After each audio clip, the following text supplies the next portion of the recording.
Looney, may pasabog sa hip-hop ngayong taon. Aniya, maglalabas daw siya ng album at saka babalik daw ito sa battle rap. Kaya abang-abang lang tayong lahat. Bakit pala parang ang tagal mong nawala? Meron ginagawang album. Uy. Unang-una, pangalawa, may ginagawang documentary. Uy. Abangan nyo yun. Hindi ko pa pwede sabihin yung pangatlo, pero abangan nyo this year, Looney year ngayon. Marami tayong gagawin sa mundo ng musika, mundo ng battle rap, at iba't ibang mga media, mga dokumentaryo, mga show. Abangan nyo yan.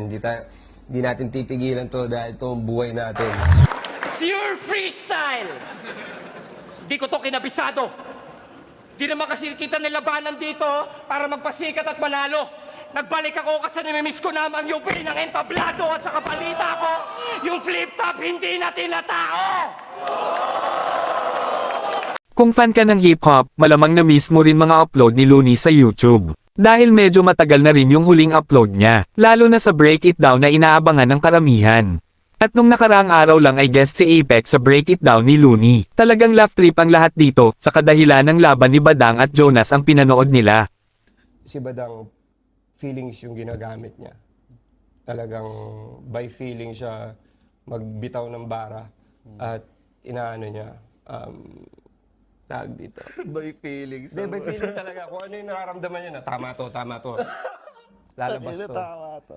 Lalabas. Tsaka yung boses niya kasi, feeling ko dun siya sumasandal eh. Oo nga. Maganda boses ko, boses DJ ako. Si Tito Badang, low-key lang ako. Kaya bago mo i-down, gawin mo muna ang ganito. La la la la la la la la. Chirubero pero pero papa. La la la la la la la la. La la la la. Kaya kitang durugin at wasakin, gamit lamang ang talento at ang ating sining. Bata ka pa lang, veterano na to, kundi kung nakalaban si Looney Glockman, idolo nyo ako. Ang ninyo, isa din ako sa nagtanim dito, ngayong umaani na kayo, umukupal pa kayo. Mga putang ninyo, sa pagtukol ng isyo ko, dyan ka nanahan. Sa pagsabi mo ng rapist Parang ako, gumagawa na ng magandang bahay, bigla sisirain. Ito na. Ay, ang ganda na eh. Biglang sinasabotahan yung sarili. At dito naman sa ibang balita, Flo G, 1,000 lang pala ang kanyang talent fee dati. Pero tingnan mo naman ngayon, sobrang layo na ng narating niya. Nung naaalala mo ba, magkano yung pinakaunang talent fee mo nung sumalang ka as bayad na artist? Bayad, Yung bayad ka. 1,000? 1,000 pesos. Saan yun? Saan ba to?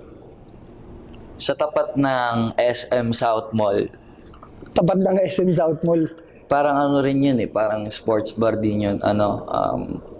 Marbles ba yung pangalan? O 318, ewan ko, 314 ba? Basta ano siya, kinuha kami sa isang